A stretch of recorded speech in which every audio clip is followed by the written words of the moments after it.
देवगुरु बृहस्पति की विशेष कृपा से धनु राशि के होंगे वारे न्यारे। वर्ष 2011 के बाद देवगुरु बृहस्पति मेष राशि में 22 अप्रैल 2023 को संचार करने जा रहे हैं और दिनांक 1 मई 2024 तक देवगुरु बृहस्पति का जो संचार रहेगा वह मेष में ही होगा। मेष राशि जो कि मंगल की है और मंगल के ही घर में देवगुरु का आगमन बड़ी ताजपोशी की ओर इशारा कर रहा है। वीडियो सुनोगे तो बहुत अच्छा है, नहीं सुनोगे तो भी अच्छा है। बनाता आपके लिए हूँ, नहीं सुनोगे तो आप ही का नुकसान होगा। दोस्तों, मुझे जब आप सपोर्ट करते हो तो ताकत मिलती है। आज की इस वीडियो में जो पूरे 1 वर्ष का भविष्य फल आपको बताऊंगा देवगुरु बृहस्पति का मेष राशि में, विशेष 1 महीना ऐसा है जिसमें आपको बहुत ज़्यादा सावधानी बरतनी होगी, क्योंकि जिस 1 महीने की मैं बात करूंगा ना, उसमें देवगुरु बृहस्पति और राहु ग्रह ऐसे होंगे बिल्कुल आमने सामने और यूं क्रॉस करेंगे ऐसे। अब इसके मायने बड़े ज़्यादा हो जाएंगे, क्योंकि गुरु राहु का चंडाल दोष बन जाएगा। राहु देव अभी मेष में चल रहे हैं और देवगुरु बृहस्पति 22 अप्रैल को मेष में आ जाएंगे। और जब ये दोनों धीरे धीरे एक दूसरे के नज़दीक आएंगे तो उसके प्रभाव अलग होंगे। वो प्रभाव भी आज की इस वीडियो में क्लियर करूंगा आपसे, इसलिए ये वीडियो का पार्ट रहेगा सेकंड। इसी वीडियो में क्लियर होगा, कोई अलग से वीडियो नहीं बनेगी, पर उसको हम दूसरे पार्ट में रखेंगे। तारीख पहले से बता देता हूं ताकि आपको पता रहे। 14 मई से लेकर के और 15 जून का ये जो समय रहेगा, 1 महीना विशेष सावधानी से निकालना है। क्या, क्यों, क्या इसका विशेष कारण है, ये अभी थोड़ी देर में क्लियर करूंगा। तो आइए दोस्तों, वीडियो की शुरुआत करते हैं। आपसे प्रणाम करते हुए आज्ञा चाहता हूं वीडियो शुरुआत करने की। अगर आपने यूट्यूब चैनल को सब्सक्राइब नहीं किया है, फेसबुक को फॉलो नहीं किया है, इंस्टाग्राम से नहीं जुड़े हैं, तो जल्द से जल्द जुड़ें ताकि आप लाभ उठा पाएँ इन वीडियोज़ का। 11 से और 15 अप्रैल 2023 तक मैं मुंबई में अवेलेबल रहूँगा, वहाँ आप मिल सकते हैं। और क्या है खास धनु राशि के लिए, क्योंकि जब मैं नोट कर रहा था, लिख रहा था, तो इतना कुछ धनु राशि के लिए मुझे खास मिला कि मैंने कहा चलो धनु को तो कम से कम ज़बरदस्त बेनिफिट होने जा ही रहा है, तो मेरे को एक खुशी हुई। क्योंकि आप ये जो कुंडली सामने देख रहे हैं, इसमें 9 नंबर लिखा है, ये है धनु राशि। फल अब हमने शुरू कर दिया है और इस राशि के स्वामी है देवगुरु बृहस्पति और वो यहाँ आ जाएंगे। आ क्या जाएंगे, आपको यहाँ दिख भी रहे होंगे बैठे हुए। 22 अप्रैल की कुंडली बनाई है ये हमने। अब यहाँ पंचम भाव में जब देवगुरु बृहस्पति रहेंगे तो यहाँ गुरु भी रहेंगे। तो ऐसी स्थिति में ये पंचम भाव बुद्धि का है, उन्नति का है, यश का है, प्रबंधन का है, नीति का है, शास्त्र कला का है, विद्वानता का है। ये सारी जो तमाम चीज़ें हैं इस घर से देखी जाती हैं। तो विशेष फल इस घर पर रहेगा। और इनकी जो नवम दृष्टि है, पंचम दृष्टि रहेगी यहाँ पर भाग्य स्थान पर, और नवम दृष्टि स्वयं आपके धनु राशि के ऊपर रहेगी, आपके प्रथम भाव पे रहेगी। यानी कि धनु राशि के लिए जो फल है वो बहुत ज़्यादा निर्णायक साबित होता हुआ नजर आ रहा है, क्योंकि त्रिकोण में आ रहे हैं। पंचम भाव त्रिकोण का होता है ज्योतिष शास्त्र में। अब सबसे पहले कागज कलम ले लीजिए और पहला पॉइंट लिखना शुरू कर दीजिए कि कौन सा है सबसे पहला पॉइंट।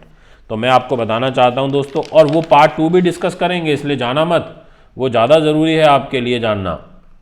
सबसे पहला पॉइंट रहेगा इसमें, आपको भूमि से वाहन का सुख प्राप्त होता हुआ नजर आ रहा है। आपकी इस इच्छा की पूर्ति होगी, ऐसा आपकी पत्रिका इशारा कर रही है, क्योंकि आपके वाहन सुख को, भूमि सुख को लेकर के देवगुरु बृहस्पति पंचम भाव में आएंगे। रीजनों को तो चलो अभी नहीं डिस्कस करते, क्योंकि शुरू में ही कर लिया। मेन पॉइंट टू पॉइंट चलते हैं। दूसरा पॉइंट है, घर के अंदर किसी शुभ मांगलिक कार्यक्रम के होने के योग बन रहे हैं। मांगलिक कार्यक्रम में पर खर्चे होने के भी योग बन रहे हैं। इसका मतलब अगर कोई शादी ब्याह, कोई शुभ काम, ऐसा कुछ घर में परिवार में होता हुआ नजर आ रहा है, ऐसा पत्री कहती है। तीसरा महत्वपूर्ण पॉइंट और सबसे महत्वपूर्ण, धन लाभ के अवसर प्राप्त होंगे। ये एक बहुत ही अच्छी बात है, क्योंकि पैसे की नीड तो हर किसी को है। तो जैसे ही ये पंचम भाव में आएंगे ना, तो ये धन का भी घर होता है, तो आपको धन लाभ के बहुत सुअवसर शुभ कार्यों से प्राप्त होंगे। कुछ शेयर मार्केट इत्यादि से अकस्मात आपको लाभ मिलेगा, ऐसा आपकी पत्री इशारा कर रही है। चौथा महत्वपूर्ण पॉइंट लिख लीजिए, बुद्धिमान सोच। अपनी बुद्धिमता से, बौद्धिक स्तर से ऊंचाइयों को प्राप्त करोगे, ऐसा आपकी कुंडली कहती है। यानी कि तीव्रता बुद्धि में रहेगी, डिसीजन सही होंगे। पांचवा महत्वपूर्ण पॉइंट, स्वाभिमानी नेचर। स्वाभिमान आपके अंदर काफ़ी बहुतायत मात्रा में देखने को मिलेगा, जो कि एक प्रकार से ठीक भी है, कोई ऐसा बुरा नहीं है, क्योंकि सही दिशा में प्रयोग होगा। छठा महत्वपूर्ण पॉइंट, उदार विकार, हृदय आपकी देखने को मिलेगी, यानी उदारता आपके में देखने को मिलेगी, परोपकार आप में देखने को मिलेगा। ये बहुत अच्छा पॉइंट है, महत्वपूर्ण पॉइंट है और इसका होना भी जरूरी है। सातवां महत्वपूर्ण पॉइंट, आप धर्मपरायण हो जाएंगे, भगवान के प्रति रुचि बढ़ेगी, क्योंकि भगवान के वाले घर पर देवगुरु की दृष्टि पड़ेगी। अगर कोई धार्मिक प्रयोजन करना है, बिल्कुल आपकी इस इच्छा की पूर्ति होती हुई नजर आ रही है, ऐसा आपकी कुंडली बहुत अच्छे रूप में दिखाई पड़ती है। आठवां महत्वपूर्ण पॉइंट, उच्च शिक्षा के क्षेत्र में आपको सफलता प्राप्त होगी। अगर आप न्यायप्रिय हैं, न्यायालय से जुड़े हुए हैं, वकालत के क्षेत्र में हैं, आप योजनाएं, पॉलिसी मेकर हैं, योजना बनाते हैं, आपको इस प्रकार के कार्यों में विशेष कुशलता बनती हुई नजर आ रही है, ऐसा आपका आठवां पॉइंट कह रहा है। नौवां महत्वपूर्ण पॉइंट आपके लिए कहता है कि आप व्यवहार कुशल हो जाएंगे। इंसान का व्यवहार ही तो है जो कुछ है, तो व्यवहार कुशलता आप में काफ़ी देखने को मिलेगी।